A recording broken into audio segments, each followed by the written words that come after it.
Bob Young joins me now. Welcome to the Chief Economist and Deputy Executive Director for the American Farm Bureau Federation. Bob, welcome. I know you're going to be talking to the 8th Forum for the Future of Agriculture on Trade. What will be your key theme? What will you want the audience to remember and take away from you today?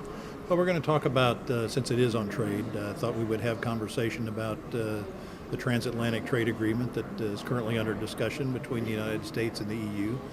Talk about what some of our concerns. I represent farmers in the United States, and so try to bring the message of what our concerns are about those discussions and some of the positions that the EU has that maybe we'd like to see them flex on a little bit. So there's a long list, I take it. Might be one or two. How many rounds of negotiations have there been with the EU? There've been more with the Pacific region, though, haven't there? I'm not sure what the exact number is, if we're up in the 4 or 5 range or so at this stage of the game on TTIP. Yeah. Key concerns then, because you have European policymakers here today, as well as farmers, of course, academics, business, investors. So what are the key concerns from your point of view? Well, certainly one wants to talk about further tariff reductions. We've already got relatively low tariffs between the United States and EU. Some of the tariff rates across the board are higher on agricultural products than they are on other goods. So we'd like to talk about obviously getting those rates down. But probably more important are all the other kind of non-tariff barriers that we have to trade between the United States and Europe. GM crops, geographical indicators, sanitary, phytosanitary issues on meat exports, hormones in meat products, etc. Just a long list of other kind of non-tariff barriers. A long list of areas which become at times heated, protectionist, maybe. That would be a word a guy could use, yes.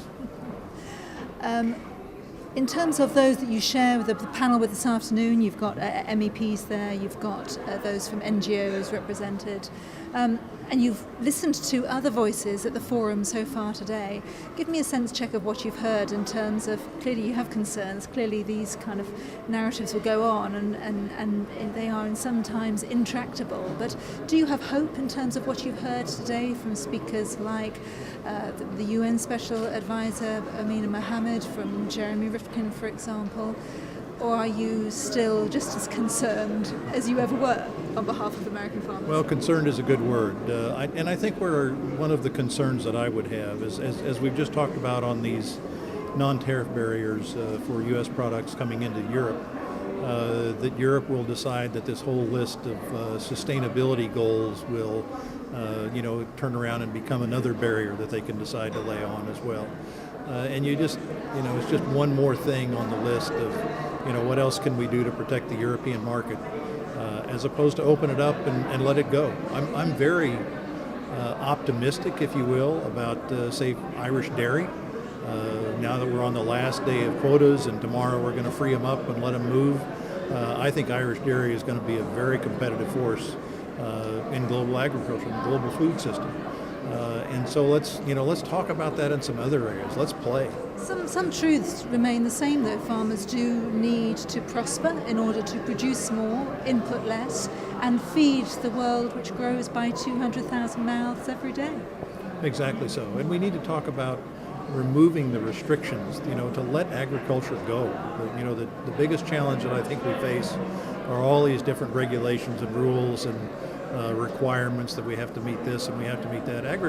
Farmers that I've talked to around the world, and I've talked to farmers around the world, all tend to recognize that their grandkids want to grow up on that same land. They want to protect that land more so than anybody else, and tend to do a very good job of it. Give them the information, let them know where the challenges are, let them know what things they can do better, and if it makes sense, I've yet to find a farmer that won't adopt a practice that makes sense and does protect the land better. Simple yet complicated then, as it ever was. Exactly. Well, enjoy the forum Thank this you afternoon. Appreciate the opportunity to be here. Good luck on the panel. Thank you.